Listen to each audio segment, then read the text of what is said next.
கல்வி விருது வழங்கும் விழாவிற்கு தளபதி எவ்வளவு செலவு பண்ணியிருக்காரு அப்படிங்கிற மாதிரி ஒரு அப்டேட் பாத்தீங்கன்னா இப்ப கிடைச்சிருக்கு. சோ அது என்ன அப்படிங்கறத பத்தி இந்த வீடியோல டீடைலா பார்க்கலாம். இதுவரைக்கும் எந்த ஒரு அரசியல் கட்சியுமே செய்யாத ஒரு செயல்.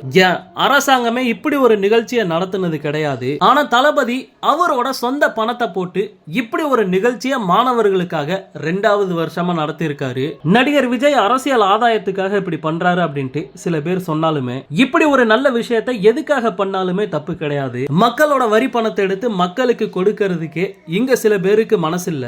ஆனா இரவு பகல் பார்க்காம கஷ்டப்பட்டு உழைச்சு சம்பாரிச்ச பணத்தை எடுத்து மக்களுக்கு தளபதி பாத்தீங்கன்னா உதவி செய்யறாரு. சோ இத கூட குறை சொல்றாங்க அப்படின்னா அது கண்டிப்பா மக்களா இருக்காது, யாரா இருக்கும் அப்படிங்கிறது உங்க எல்லாருக்குமே நல்லாவே தெரியும். சோ இப்படி ஒரு அருமையான நிகழ்ச்சியை நடத்திய தளபதி இதுக்காக எவ்வளவு செலவு பண்ணியிருப்பாரு அப்படிங்கிற ஒரு கேள்வி உங்க எல்லார் மத்தியிலுமே இருக்கும். ஏன்னா இந்த நிகழ்ச்சியை நடத்துறதுக்காக அவ்வளவு பெரிய மண்டபத்தை 2க்கு எடுத்திருந்தாங்க. கிட்டத்தட்ட 4000 பேருக்கு சாப்பாடு, அதுவும் கடமைக்குன்னு சாப்பாடு போடல, அறுசுவை விருந்து வச்சிருக்காரு.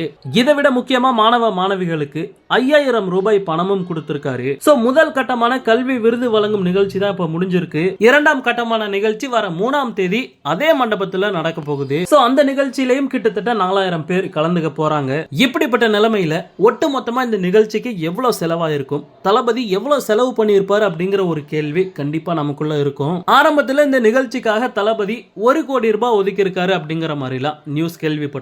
ஆனா இப்ப வந்திருக்க கிட்டத்தட்ட ஒரு அபிஷியலான நியூஸ் என்ன அப்படின்னு பார்த்தோம்னா, இந்த 2 நாள் நிகழ்ச்சிக்காக மட்டுமே தளபதி கிட்டத்தட்ட 3 கோடிக்கு மேல செலவு பண்ணியிருக்காராம். இந்த ஒரு மனசு கண்டிப்பா எல்லாருக்குமே வந்துராது. ஓகே நண்பா, இந்த நியூஸை பத்தி உங்களுடைய கருத்து என்ன அப்படிங்கறத மறக்காம கமெண்ட்ல ஷேர் பண்ணுங்க. தளபதியோட எல்லா அப்டேட்டுமே மிஸ் பண்ணாம பார்க்க நம்ம சேனலை சப்ஸ்கிரைப் பண்ணி சப்போர்ட் பண்ணுங்க. தேங்க்யூ.